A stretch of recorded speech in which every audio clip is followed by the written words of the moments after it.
ginnaaw li nga xam ne que moo di boobu di Mir Antoine ñu daal di xool ana décision du procureur lan lay daal di doon nii alors.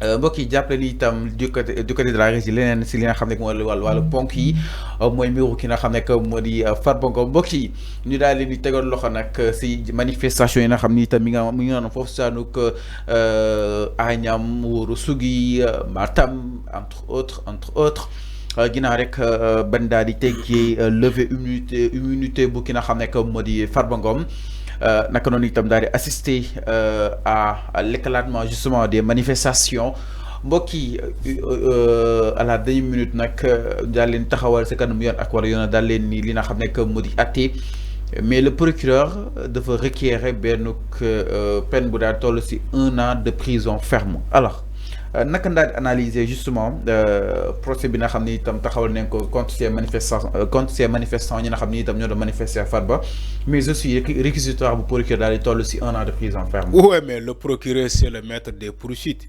C'est le maître l'opportunité des poursuites. Okay. Donc il a le droit de requérir un mandat d'un an ferme de prison. Parce que c'est le procureur. Quand on te dit un procureur est le maître des poursuites, pénalement, ou bien selon le code de procédure pénale, il peut requérir à des peines d'emprisonnement, comme nous disait, et conformément à la loi, sauf que le procureur n'est pas le juge d'instruction. Donc, procureur, le mot, c'est dans sa plaidoirie ou bien qui la koy waxé mais le juge c'est autre chose. Juge bi mën na ñëw mu décerner comment adresse un mandat de dépôt wala un emprisonnement ferme ou bien par sursis. Non, donc 6 mois ferme, donc 6 mois. C'est ce que j'ai dit, donc 6 mois ferme. Xam nga lolu plaidoirie procureur la. Donc juge bi mom tamit mën na joxé verdictam mu démé ci lenen. Donc c'est ce qui veut dire que on est dans un pays de justice. Donc, dans un pays de justice, on juge par rapport à la loi, on juge par rapport aux délits qui ont été commis. Donc, on juge aussi par rapport à la gravité des faits. Si on sanctionne les faits, surtout les faits, ce qui importe, c'est les faits. S'il y a des actes de vandalisme, s'il y a des actes, comment dirais-je, et conformément à, pas conformément à la loi, mais bu fekkee loi li la wax ñom ñu def lu loi deful loi waxul donc c'est puni par la loi. Alors un mandat bu ñu lever quand on lève une immunité parlementaire d'un député yow nga né da ngay manifester d'accord ñom li né dañuy manifester est-ce que au préalable alerte nañu l'autorité judiciaire wala l'autorité étatique ni que ñom de l'administration territoriale ni que ñom dañuy marche. Est-ce que ñom autorisation bu ñu leen jox ak ñom lu ñu def c'est la même chose? Je crois que c'est pas la même chose. Bu fekkee yow da ngay woté attroupement way da ngay def genre meeting ñu autoriser leen sen meeting bobu ba la police dem Matam diko encadrer mais lolu c'était bien beau def nañu ko amul arrestation amul dara alors keroog ñu lever l'immunité parlementaire du député Farba Ngom yéen ngeen dem di taal ay pneu di yàq ay oto di taal ay bus mais dañ leen di jàpp parce que on est dans un pays de droit kenn cautionné wul violence man yàgg naa ko wax même depuis ci l'avènement des comment dirais-je des événements de mars yàgg naa wax ci plateau ni man je ne cautionne pas les manifestations où il y a la violence. Violence ne veut pas dire manifester. Vous faites que da ngay manifester parce que le droit à manifester aussi ça existe dans la constitution.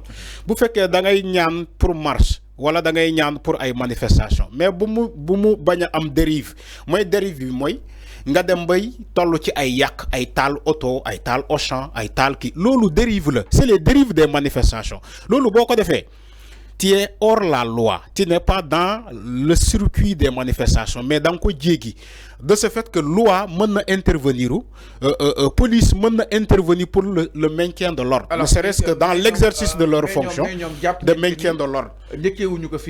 te du nga fi mujjee concrètement te itam jàpp neen seen xeex bi xeex bu légal parce que seen leader sur le politique leen bëgg a faagal parce que à l'exemple tey ji fi nekkoon dooneen xeexal ki nga xam ne moo di Ousmane Sonko ba tey jii lu mu am ko concrètement si loolu itam su nga ko nattee si foofu noonu est-ce que du nga ko war a mën a jàpp ni seen xeex su ko suñu ko si fi nekkoon lu xaw a légal la concrètement. waaw ñoom tamit ñu ngi wax ni ñoom ñoo ñu doon tympaniser comme quoi que force restera à la loi xanaa ñoom dañoo fàtte loolu force restera toujours à la loi si tu n'es pas tu es autorisé c'est-à-dire que il faut que ñu waxante dëgg. dire que njëkkewuma ko comme duma ko mujj. donc tu as plein droit de le dire si tu le fais et que yoon reconnaître que tu es dans les dispositions de la loi. dañ lay bàyyi nga manifester wala nga marche ñu encadrer ko mais si tu n'es pas dans les dispositions de la loi conformément à la loi mais dañ lay punir dañ lay sanctionner bu la neexee nga ne njëkkewuma ko. donc marche mën na ko def mais da nga koy encadrer. dama ne marche ak yàq bokkul. booy marche na nga marche booy marche demal nga marche tranquillement marche bi jeex nga ñibbi sa kër mais ceux qui sont dans la diaspora aux États-Unis mais dañuy marche.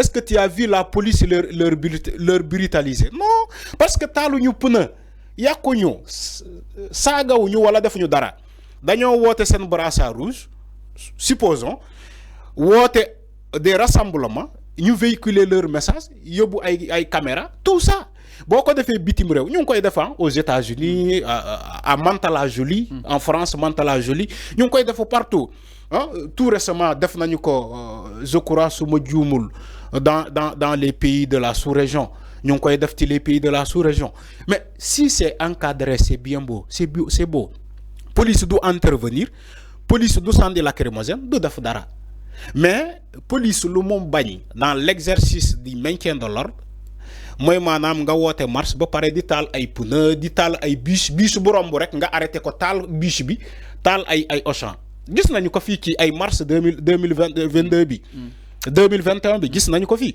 mais loolu la ñu ne kenn cautionné ko yow voilà yow sax bi nga nekkoon au pouvoir daanoon nga xeex loolu parce que da nga yaakaar ni baaxul pourquoi tu es dans l'opposition nga ne njëkkewuma ko fi donc yow li nga doon wootee kon dëggul ci yow si tu le fais ak yow li nga doon njaay sénégalais ni que force restera à la loi parce que ñoom waa Benno Bokk Yaakaar ak APR ñoo doon jàngal sénégalais yi baatu boobu ni que force restera à la loi maintenant force restera à la loi tu es dans l'opposition tu dis que yow da nga fàtte li nga doon wax force restera à la loi yow da ngay taal ay pneu da ngay taal ay bus mais si tu le fais les gens vont employer cette expression là ci yow vont employer comment dire la rigueur de la loi si yow parce que fii la loi moo fi ne la seule définition de la comment dire de la sécurité mooy maanaam la loi c'est la loi qui est la sécurité même les forces de l'ordre que vous voyez là les forces de défense et de sécurité ils agissent sous le coup de la loi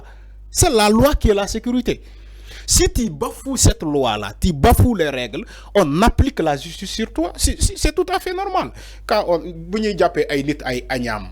matam, ñu mandat de dépôt c'est tout à fait normal. Parce que fait que nous len sen kër japp len. Dañu len japp parce que ils sont attributaires des faits. C'est les faits là ñu sanctionner. On sanctionne tout simplement les faits. Dans l'endroit, on te dit on sanctionne les faits. C'est les faits qu'on sanctionne. Alors, nous avons dit li fi xewon mo fi bëgg xewon exactement c'est nguur ki nga xamné que modi Macky yëngu-yëngal amul ñëpp une pensée unique concrètement. Est-ce que da ngay partager cette thèse selon laquelle que ni mën neen bàyyi ñi manifester sans pour autant ñu yàq mais ñu def ko dans la légalité. Mais c'est ce que j'ai dit. C'est peut-être tu n'as pas compris ce que j'ai dit. J'ai dit non da nga né c'est les faits moo tax ñu jàppale. Non balaa loolu dama am lu ma wax dama ne le droit à marcher ça existe dans la Constitution. Okay. On laisse les gens marcher. Mais quand tu es dans les dispositions de la loi, tu marches correctement. La police encadre cette marche-là. Bu jeexee nga ñibbi. Maintenant les dérives la ñuy bañ man dérive laay wax. Les faits yi ma doon wax c'est des dérives dem bay taal ay oto dem bay taal ay pneu yàq ay kër jàmbur loolu lay wax c'est les dérives boo ko dérivé boo defee ay dérives dañ lay jàpp tout simplement dañ lay arrêter mettre la sous le coup de la loi imposer les sanctions sur yow loolu lay wax mais bu fekkee manifester nit ku ne c'est des mouvements d'humeur même dans les beaucoup de secteurs d'activité on observe des cas pareils. Les enseignants, parfois, dañuy organiser ay marches. Les enseignants, parfois, dañuy tak ay brassards rouges. Les enseignants, parfois, dañuy alerter, def des préavis de grève, ñu def ay grève. mais loolu c'est des mouvements d'humeur loolu boo ne yow da ngay marcher parce que am marche tamit il n'est pas dit que kuy marche day marcher pour ce qui est mauvais ñi marcher yëpp c'est pas des coups des faits mauvais la ñuy marcher am na ñuy marche pour la paix il marche pour la paix. Alors c'est clair, exactement. Donc voilà. Alors c'est clair. Ñu daal di mi ngi noonu donc li nga xam ne que moo di le procureur sàkku na si li nga xam ne que moo di ñoom 6 mois de prison ferme dont 1 an de prison ferme dont 1 an de prison dont 6 mois ferme à l'encontre des 3 jeunes manifestants yi nga xam ne tam teg nañ loxo niki le 24 janvier bi ñu daal di génn si échauffourée yi nga xam te moo amoon foofu saanuk Matam si nord du Sénégal. Alors ñu daal di ñëw itam si leneen